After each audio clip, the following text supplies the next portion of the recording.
We are on page, 23. The captain's papers. Some of you might have a different black book. That's okay. It's basically just chapter 6, which is VI. The captain's papers. We rode hard all the way till we drew up before Dr. Livesey's door. The house was all dark to the front. Mr. Dance told me to jump down and knock, and Doctor gave me a stirrup to descend by. The door was opened almost at once by the maid. "Is Dr. Livesey in?" I asked. "No," she said. He had come home in the afternoon, but had gone up to the hall to dine and pass the evening with the squire. Ooh, we've heard of squire. So this guy's house is, his property is so ritzy that he's not in his house. No, he's in the dining house, which is in the back of the property. All right? Question? Who's Mr. Dance? Mr. Dance is the cop that ran over the blind man Pugh on accident and then chased after the bad guys into Kit's Hole, that little place where the boat was, and the boat got away and they shot it at the cop who was chasing him. And so the cops were on horseback, not in patrol cars. All right? So at the end of chapter 5, Mr. Jimmy Hawkins was like, "Hey, I think I have what they were after. I have it right here." And the cop, Dance, says, "Hey, I'll take it." And he's like, No. I think Dr. Livesey would be the right one." He's like, "Yeah, quite right. I'll take you to Dr. Livesey." And so that's why we're up where we are now. Is that this guy is going to Dr. Livesey to say, "Hey, you're the judge. Let me tell you what happened. I killed somebody tonight. Sorry about that." "So there we go, boys," said Mr. Dance. Mr. Dance is the one who's riding the horse. And it's like, "Hey, let's head to the back property." This time, as the distance was short, I did not mount, but ran with Dogger's stirrup leather to the lodge gates. So he ran alongside the horse as the sheriff and the deputy rode the horses along. Jimmy ran alongside. And up the long, leafless, moonlit avenue to where the white line of the hall buildings looked on either hand on great old gardens. Here Mr. Dance dismounted, and taking me along with him, was admitted at a word into the house. So now it's just Mr. Dance and Jim. The servant led us down a matted passage and showed us at the end into a great library, all lined with books and busts, that's sculptures that are from the chest up, upon the top of them, where the squire and Dr. Livesey sat, pipe in hand, on either side of a bright fire. So imagine you're walking in this beautiful outdoor area. You walk down the hallway. I imagine like armor and swords and oak walls and ornate carvings in the wood in the hallway. And then you open up this big door, and there's thousands of books in this giant library with a couple lanterns. But the big centerpiece is this huge mantle with a beautiful fire and two guys sitting on either side of the fire, just sitting there smoking their pipes, probably a beverage to their side after dinner. Question? The setting reminds me of Beauty and the Beast. Yeah, it's kind of like Beauty and the Beast, right? So it's like we're in the Beast's castle before he turned into a beast, or after. Except there's no girl involved, so before. I meant the setting. I just meant the setting. The setting, good. That's a good place. That's not a bad idea.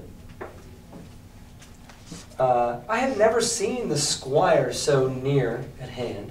He was a tall man, over 6 feet high, and broad in proportion, and he had a bluff, rough and ready face, all roughened and reddened and lined in his long travels. His eyebrows were very black and moved readily, as this gave him a look of some temper, not bad, you would say, but quick and high. We already have a caricature of the squire. He's got a weathered face, tan, wrinkled. What does that mean? Oh. Not necessarily. Wrinkled. He's been traveling a lot, lots of sun. All right, he's been, and it says his travels. He's a world traveler, the squire. He knows all about the trade routes and ocean liners and things like that. Yeah? So like the cop and Jim came in the room and he saw These Dr. two guys. Livesey and his friend. and his friend the squire, who is a ranking official in the British Navy. And it's kind of like he's a helper to the admiral, kind of like in this King Arthur, he was a helper to the knight. All right, so he's kind of somewhat of a ranked official in the British Navy. "Come in, Mr. Dance," says he, very stately and condescending. "Good evening, Dance," says the doctor, and with a nod, And good evening to you, friend Jim. What good wind brings you here?" The supervisor stood up straight and stiff and told his story like a lesson, like we discussed. Everything in true detail. We ran over that mean bad guy. Those guys destroyed the inn. We almost caught them in Kit's Hole, but they got away. But Jim here has something he wants to show you.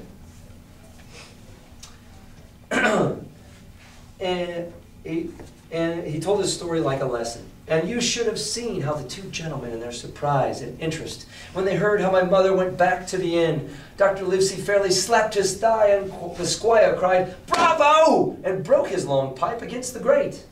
Long before it was done, Mr. Trelawney," that you'll remember was the squire's name. Oh yeah, he mentioned him way back in the first sentence of the entire book, "had got up from his seat and was striding about the room, and the doctor, as if to hear better, had taken off his powdered wig and sat there looking very strange indeed with his own close-cropped black poll." Oh, he's got black hair.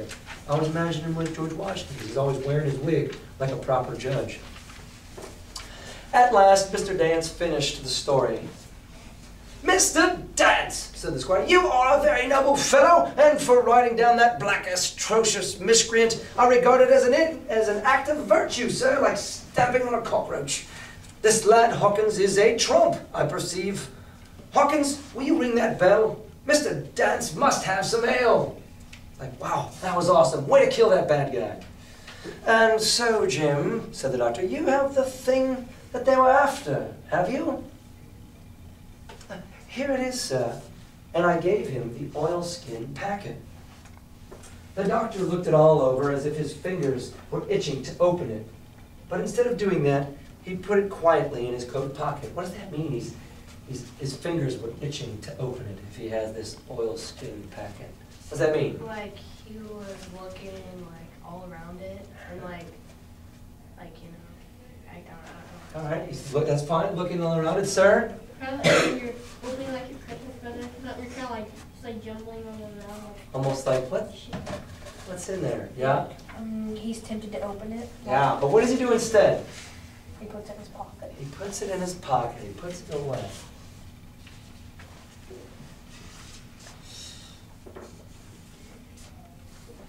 "Squire," said he, "when Dance has had his ale, he must, of course, be off on His Majesty's service. But I mean to keep Jim Hawkins here to sleep at my house, and with your permission, I propose we should have a cold pie and let him sup.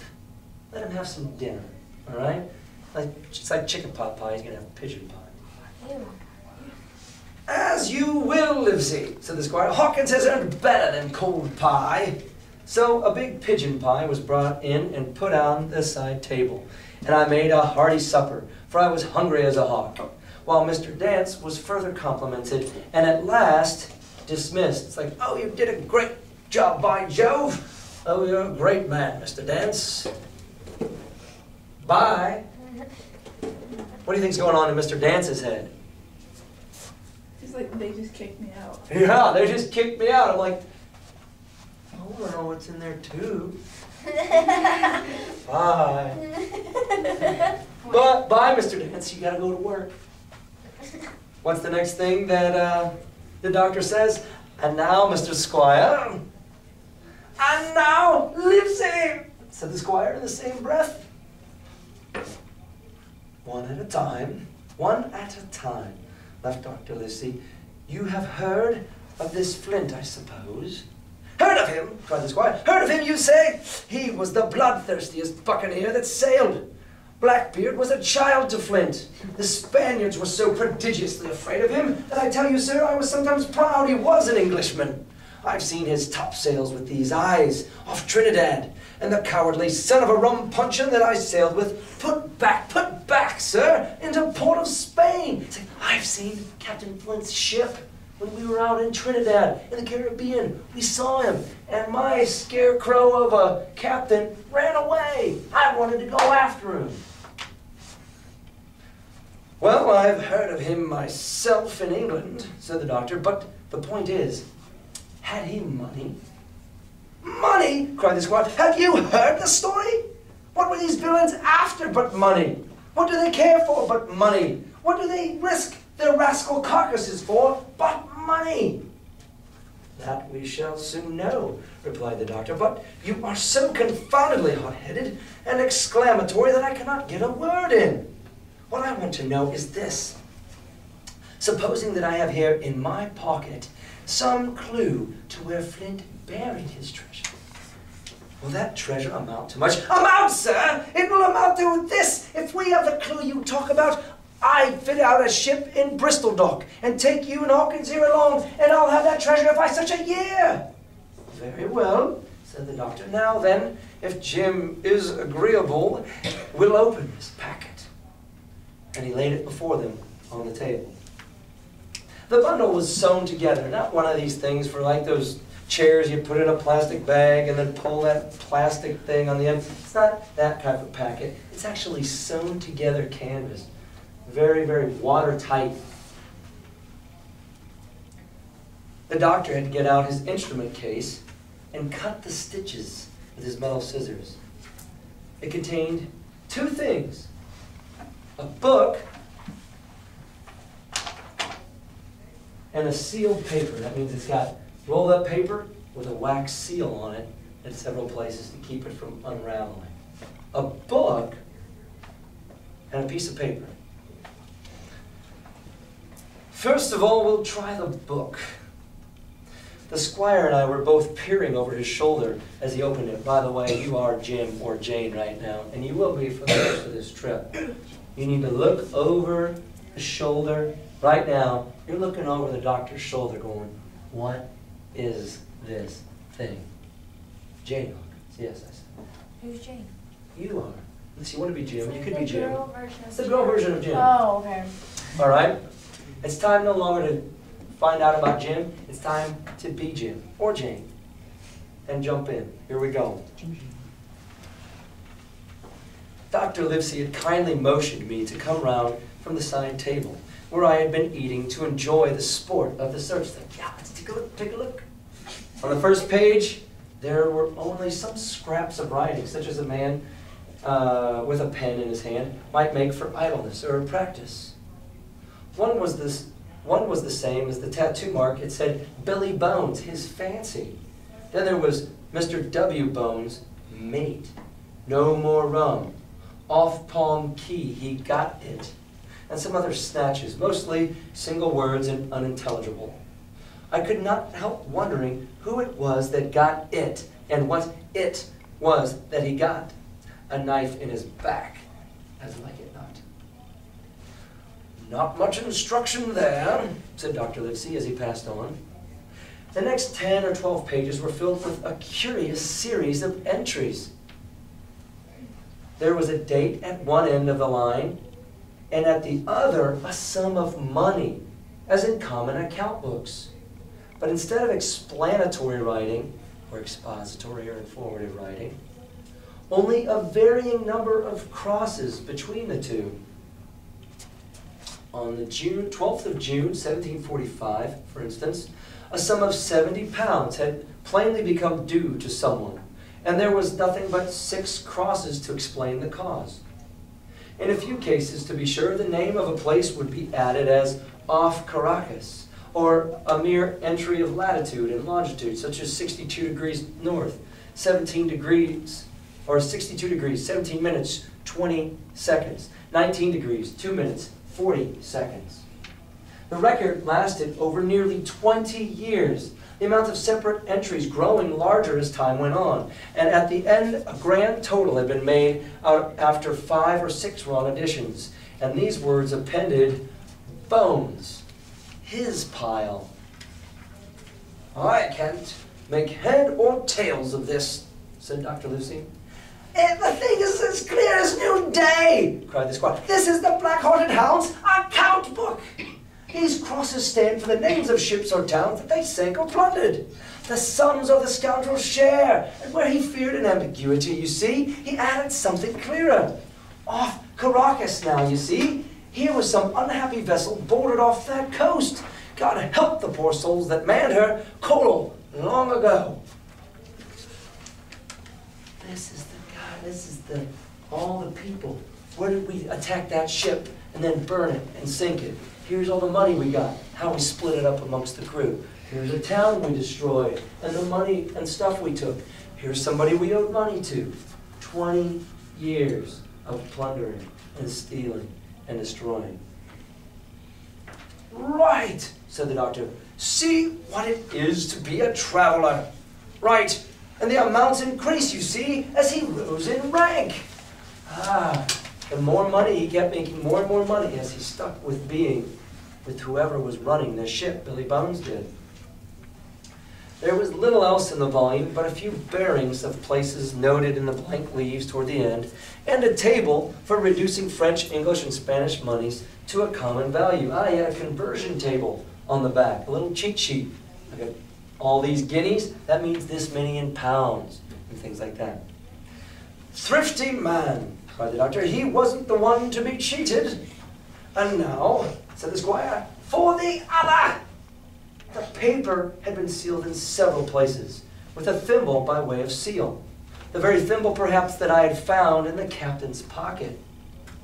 The doctor opened the seals with great care, and there fell out the map of an island, with the latitude and longitude, soundings, names of hills and bays and inlets, and every particular that would be needed to bring a ship to a safe anchorage upon its shores.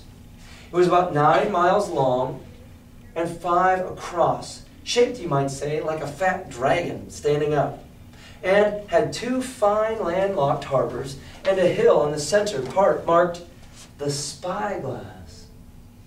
There were several editions of a later date, but above all, 3 crosses of red ink, 2 on the north part of the island, and 1 in the southwest.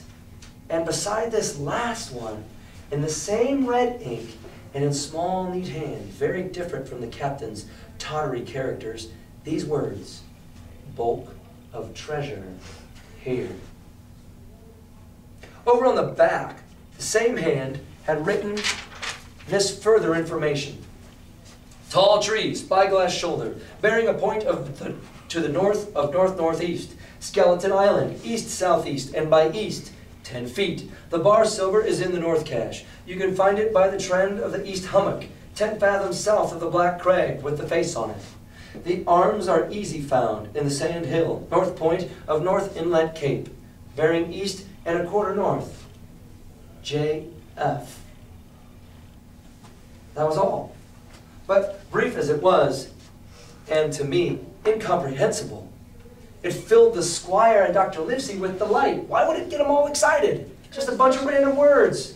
Because it's like telling them like where the treasures and stuff would be. Oh, snap.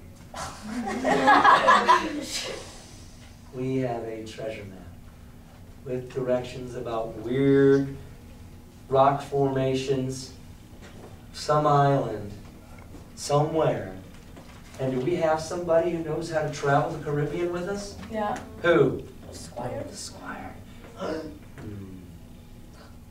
Livesey, said the squire, you will give up this wretched practice at once. Tomorrow I start for Bristol. In 3 weeks, 3 weeks, 2 weeks, 10 days, we'll have the best ship and the choicest crew in England. Hawkins, you shall come as cabin boy. You'll make a famous cabin boy, Hawkins. You, Livesey, are ship's doctor. I'm admiral. We'll take Redruth, Joyce, and Hunter. Those were his 3 guy servants. You can call one of them girl if you want, Joyce. We'll have favorable winds, a quick passage, and not the least difficulty in finding the spot, and money to eat, to roll in, to play duck and drink with forever after. Trelawney, said the doctor, I'll go with you. I'll go bail for it, so will Jim, and be a credit to the undertaking. There's only one man I am afraid of. Who's he afraid of?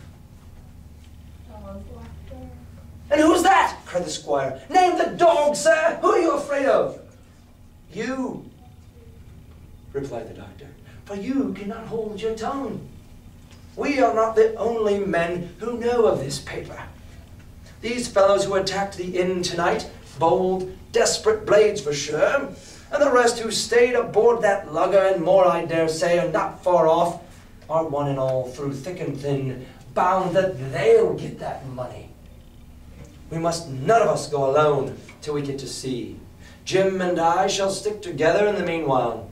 You'll take Joyce and Hunter when you ride to Bristol, and from first to last, not one of us must breathe a word of what we've found. Livesey, returned the squire, you are always in the right of it. I'll be as silent as the grave. All right, so since this book's kind of boring, we're going to go do something a little different now, okay? No, it's not. That was just a little sarcasm. We've got ourselves a treasure map, ladies and gentlemen. Danny. We've got ourselves a treasure map. We've got an account map. You can use your imagination, please. But what did Squire say we needed to do? We've got 10 days. To build a ship. We're not going to build a ship. Get a ship. We need to buy a ship. What else does he say we need? Good crew. A good crew. We need a crew of people to take and run the ship. The three of us can't run a ship. You need guys to work day and night. You need a captain. You need all these people, right? What? What's an admiral or whatever? An admiral Yeah. is like the military guy in charge to make it an official trip. Okay. All right? To make it something that it's of pride of. It's still, England can put their thumb on it and say, this is an English ship. All right? But what's the problem? You don't have a way to raise money. We need money. And that's right, what you saw here. You've got to get the money to buy it. And so now, some of you are going to be in the mindset of Jim Hawkins. Some of you are going to be in the mindset of Squire Trelawney. And the rest of you are going to be in the mindset of Dr. Livesey. All right? And you're going to write to 3 different audiences as those 3 different people. If you're Dr. Livesey, you're going to write to the King of England to try and get the King of England to give you money. If you're Squire Trelawney, you're going to write to the merchants or salesmen of the West Indies to try and get them to give you some money to go look at this island. And finally, if you're Jim Hawkins, whose life has been ruined, he doesn't have a job anymore, his father is dead, his mom's inn is destroyed, you're settling. You're wanting to go settle, and you can talk to all those people who are wanting to be settlers and get out of the tyranny of King George, right? That's what we're going to try and do today, is think about what is it we can write in order to persuade somebody to give us money. Now, your assignment is going to be different, but you're going to be tripled up with 2 other people, right? When you're tripled up with 2 other people, you're going to be working together not so much on your writing as you are on the purchasing. After you earn your money, earn those doubloons I've been talking about, you're going to purchase a ship. Work together on what supplies should we take? How much rum should we take along? What cannons should we buy? You're going to be working with those people, thinking like Dr. Livesey, Squire Trelawney, and Jim Hawkins. But if you don't make your money, you don't get to be a part of it. Your group will do it on their own without you. So you've got to earn your doubloons. And that's what that checklist is for that I'll give you in a little bit. That's the overall, first, what we want to do is earn the money so we can develop our own crew and track it throughout the story. But first what we're going to do is take a look at what are the audiences and what do we want to write to them, okay, before I put you in any groups. Read along with me. It says, you, Jim or Jane Hawkins, Squire Trelawney, and Dr. Livesey must find the money to purchase your ship, crew, and supplies in order to travel to Treasure Island. How do you raise money?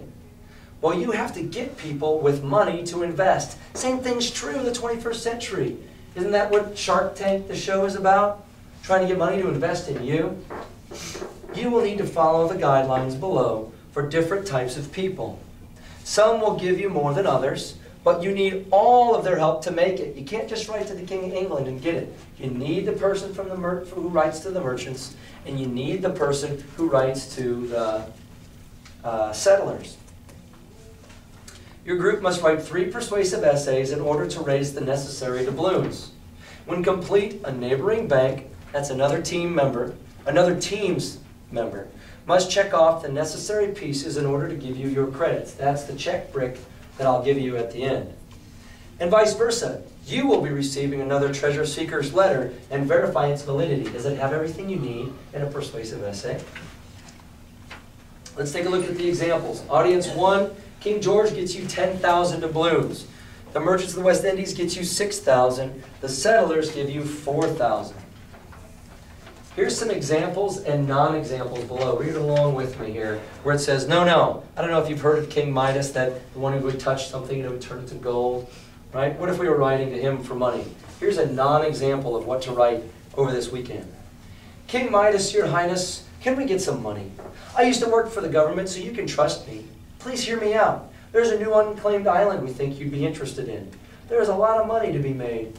All we want to do is go there and make sure it's livable and worth your time to take it. Now, we know that the French will want it too, so let's keep it on the DL. It would probably be cheaper too, so how about you hook us up with some cash, like 10 grand, and we'll do this without people knowing. Take this letter as a promise that we won't tell anybody about it. We'll do all the work and you get all the credit. So what do you think? On the DL. We don't use lingo. We have to use voice, right? Now think about it though. The voice to the king is going to be different than it's going to be to the settlers and to the merchants, right? When you're writing to the king, you better have some good word choice, right? You better have some confidence in what you're writing. You better have a good point. And it has to be about what does he want? He does want land. He does want more people to tax, right? But what he needs is different than what the merchants will need, different than what the settlers are going to want, right? Question? What do you mean by DL? Down low? We'll keep it on the down low. We won't tell anybody about it. That's slang for we won't say anything, right? You going to use that now for the rest of your life? Yep. I'm going to keep it on the DL. All right. Here's a good example of writing to King George. All right? A good example, Danny. Read along with me of King George. No, not in the book. Right here. Thank you. This is a yes, please do something like this. It says, King George, Your Highness, I submit before you a great prospect. I, Dr. Livesey, am a retired doctor and current magistrate, longing for adventure after my career serving our beloved England, and would be honored to serve her once again. Please consider this request in earnest. There is a new land that has been found, and we understand your longing for its claim. We are already working with people who would want to live and work this island. Think of the taxes you could generate. Our goal is to place the flag of Britain upon this isle, but only if after its location is verified, it is surveyed and deemed livable. Now, you and I both know that the French would be hearing of our mission if it were officially commissioned by your lordship. What if instead you took this letter of our oath as our word, and you financed our trip to this dangerous and unknown place? We're only asking a mere £5,000, which is about 10,000 doubloons. Please allow us this honor of staking this claim for England. Sincerely, Dr. Livesey. Good word choice, appealing to the emotion of the king. All right? What I want to do is take a look on the back together, thinking out loud, writing down what you can about each of these audiences, then understanding what they're concerned about, and then if we have time, looking at what's the specific goal of what you want to write. That's the third part there. So remember how to write a persuasive essay is what it says. We need to think about several things and make sure they make it into our writing. In the space below, brainstorm ideas that can answer these questions for each of these possible lenders or people who will give you money. Each person in your group will need to write a persuasive paragraph convincing one of these people to give you money based on these ideas. Remember, you're writing a one paragraph due on Monday with the checklist that I'll give you at the end that will be enough to persuade one of these people to give you the money. The first audience thing you need to think about is audience, which is the audience changes everything about your writing. Each of these letters should have a different voice and reason. So, why would each of these people want to help you get to a mystery island? What do they get out of it? First of all, the king. What would the king get out of you finding an island for him? What would he get? Like, some of the treasure. No, we cannot mention the treasure. You mention the treasure, everybody's going to go after it, right? So you can't say, oh, I'll give you some of the treasure we're going after. So that's a good question. Cannot mention the treasure in this. Yes? What would he get? He would get the land and the people who move there, he would tax them. Good. He would get the land, get English flag on it, and then you can tax the people that are there. Good. What else does he get? Yes? Wait, the king? Yeah. He would get like, I don't even know something. Land. Remember, you should be writing this down under king. All right? Yes? What else would he get? He would be able to expand his empire. And maybe All right, more power. Good. And so maybe it could be a military base, huh? Is that what you're saying? That would look good. All right, a military strategic point in the Caribbean. Good. Yeah? Bragging rights to the French. Yeah. Nosed up to the French, right? We got there first. The odious French. How about the settlers? Settlers are people like the colonials who are trying to get into a new land. What might they get if from you going and checking it out? Yep. Colt? New place to live. A new place to live. What else? Yes? A dibs on like location. Ah, dibs on location. Different opportunities for like jobs or something. Ah, different types of jobs. You can raise your own farm. You can have your own crops there, right? What else? What else is good for the settlers? Like they might be able to get more land too, because like maybe like where they live right now, they might not have as much land. All right. There yet. So more land, and back then land was wealth. It still is today too. Anytime you can get land is a good thing. Land was wealth. All of a sudden, automatically, they'll get some land. All they have to do is let you go and survey it, make sure it's safe, right? How about merchants? What would merchants get out of this? They're expensive. They'll give you $6 grand. What might they get out of it? Shy? They could expand their business so they can make more money. All right, expand their business. Good. Channing? Sell to more people. Sell to more people. Maybe there's people in the Caribbean. They could put a shop there and then distribute to people. Good. What else? Oh, I was gonna say if like people attack them in that area, they won't get attacked because they'll be there.